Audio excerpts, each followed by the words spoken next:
Au nom du Père et du Fils et du Saint-Esprit. Amen.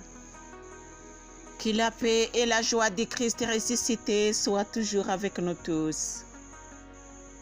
Bien chers frères et sœurs en Jésus-Christ, nous continuons la lecture de la Bible et nous sommes arrivés au chapitre 20 du livre de la Genèse.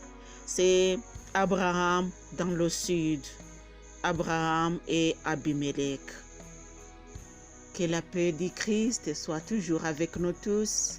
Mes chers frères et sœurs en Jésus-Christ, je suis Marie-Louise Oumoumalalongo.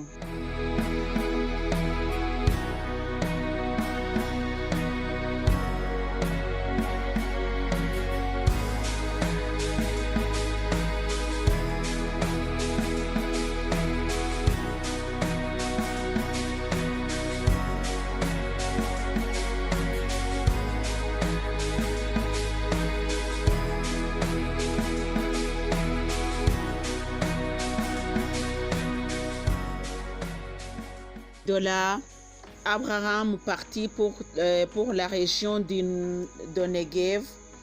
Il habita entre Kadesh et Shaoul, puis vint séjourner à Guérar. Abraham dit de sa femme Sarah, c'est ma sœur, et Abimelech, roi de Guérar, le fit enlever. Mais Dieu vint trouver Abimelech en songe pendant la nuit et lui dit, tu vas mourir à cause de la femme que tu as enlevée, car elle appartient à son mari. Abimelech, qui ne s'était pas encore approché d'elle, s'écria, mon Seigneur, ferais-tu périr une nation? Mon Seigneur, ferais-tu périr une nation même si elle est juste? N'est-ce pas lui qui m'a dit, c'est ma sœur? Elle disait elle-même, c'est mon frère. J'ai agi avec un cœur intègre et des mains innocentes. Dieu lui répondit en songe. Moi aussi, je sais que tu as agi avec un cœur intègre et c'est encore moi qui t'ai retenu de pécher contre moi. C'est pourquoi je ne t'ai pas laissé toucher. Je ne t'ai pas laissé la toucher. Rends maintenant à cet homme et sa femme, car c'est un prophète qui intercédera en ta faveur pour que tu vives. Si tu ne la rends pas, sache qu'il te faudra mourir, toi et tous les tiens. Abimelech se leva de bon matin, convoqua tous ses serviteurs et les mit au courant de toute cette affaire. Ces gens eurent grand peur. Puis Abimelech convoqua Abraham et lui dit, que nous as-tu fait? En quoi ai-je péché contre toi pour que tu nous aies exposé, moi et mon royaume, à un si grave péché? Tu as agi avec moi comme on n'agit pas. Abimelech reprit, qu'avais-tu envie en faisant cela? Abraham répondit, je m'étais dit, il n'y a pas la moindre crainte de Dieu. Dans ce lieu, ils me tueront à cause de ma femme. D'ailleurs, elle est vraiment ma sœur, fille de mon père, sans être fille de ma mère, et elle est devenue ma femme. Lorsque la divinité me fit errer loin de maison de mon père, je dis à Sarah, fais-moi l'amitié de dire partout où nous irons, c'est mon frère. Abimelech prit du petit et du gros bétail des serviteurs et des servantes. Il les donna à Abraham, lui rendit sa femme Sarah et dit: Voici devant toi mon pays, habite où bon te semble. Puis il dit à Sarah: Voici que je donne 1000 cycles d'argent à ton frère. Ce sera pour moi un voile aux yeux de tous les compagnons, et vis-à-vis de tout, tu seras réhabilité. Abraham intercéda auprès de Dieu, et Dieu guérit Abimelech, sa femme et ses servantes qui eurent des enfants. En effet, le Seigneur avait rendu stériles toutes les femmes de la maison d'Abimelech à cause de Sarah, la femme d'Abraham. Tel est la fin du chapitre 20. Nous allons continuer avec le chapitre 21.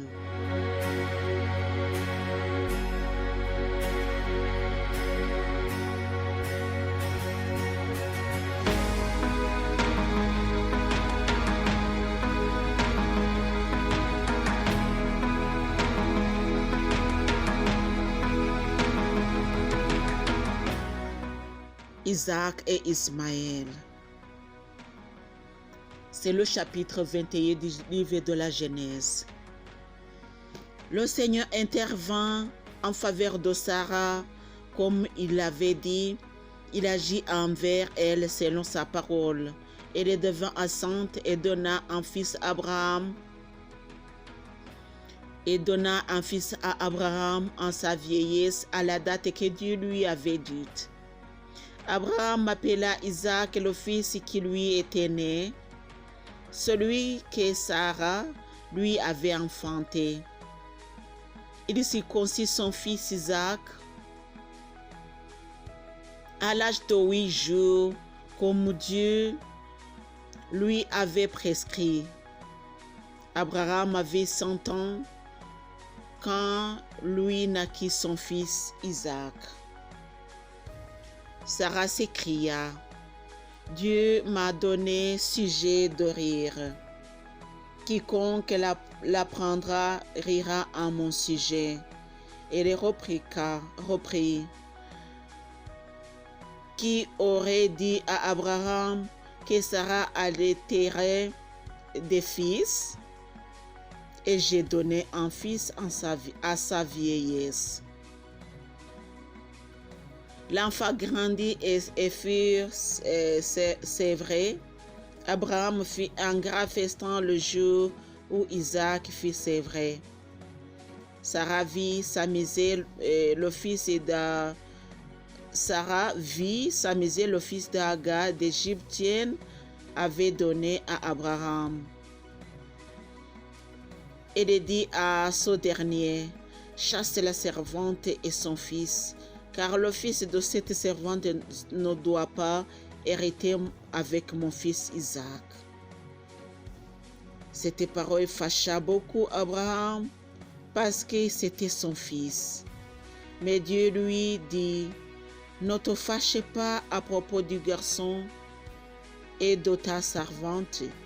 Écoute tout ce que te dit Sarah, car c'est par Isaac qu'une descendance portera ton nom.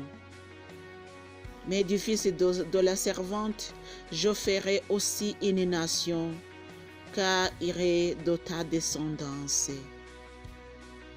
Abraham se leva de bon matin, prit du pain et une outre d'eau qu'il donne à Agar. Il mit l'enfant et son épaule. Il mit l'enfant sur son épaule et la renvoya. Il s'en alla errer dans le désert de Beersheba. Quand l'eau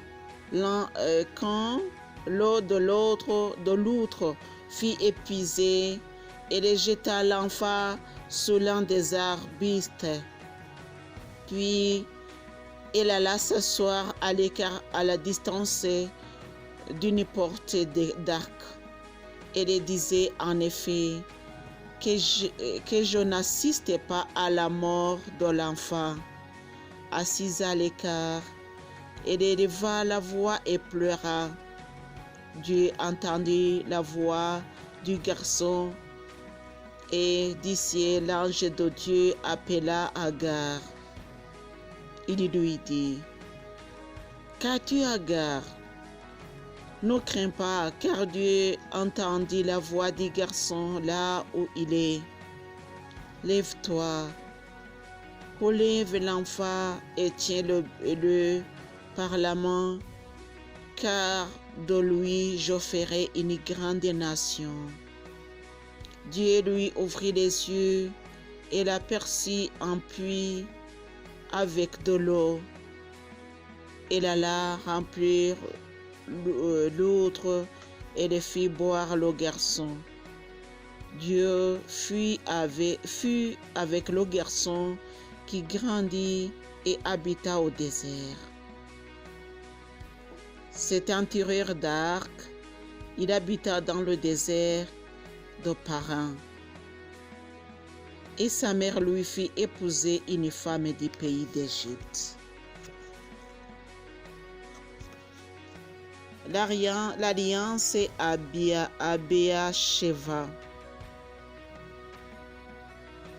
Or, en son temps-là, Abimelech avec Picol, le chef de son armée, dit à Abraham: Dieu est avec toi en tout ce que tu fais. Jure-moi par Dieu, ici et maintenant, de ne trahir ni moi, ni ma lignée, ni ma postérité. Tu agiras envers moi et le pays où tu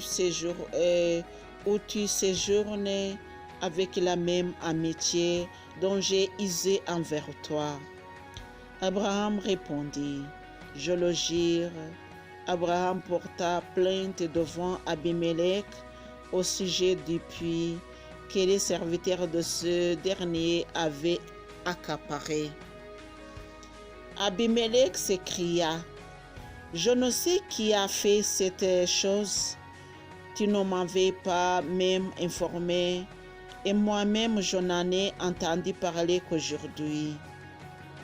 Abraham prit des petits du gros bétail qu'il donna à Abimelech, et tous deux conclurent une alliance. Abraham mit à part cette anière des troupeaux. Abimelech dit à Abraham: Que font ici les 7 agneaux que tu as mis à part? Il répondit: Pour que tu reçoives de mes 7 agneaux. Et me serviront de témoignage que j'ai creusé ce puits. C'est pourquoi on appelle ce lieu Beersheba, car c'est là que tous deux avaient prêté serment. Ils conclurent une alliance à Beersheba. Abimelech se leva et, avec Picol, chef de son armée, il retourna au pays des Philistins. Il planta Tamar à Beersheba, où il invoqua le Seigneur, le Dieu éternel, par son nom. Abraham résida longtemps au pays des Philistins. Telle est la parole de Dieu. Mes chers frères et sœurs en Jésus-Christ, aujourd'hui, ce fut la parole qui nous est préparée. C'est le chapitre 20 et le chapitre 21 du livre de la Genèse.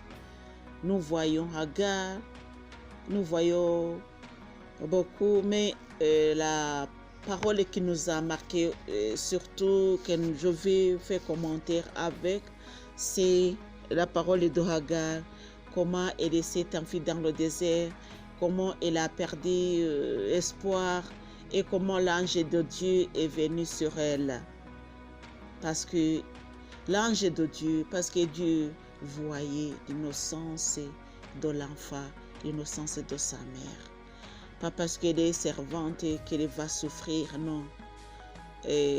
Parce qu'elle est petite et qu'elle va souffrir, non. Lui, elle a reçu aussi la promesse de Dieu et son enfant est devenu une grande nation,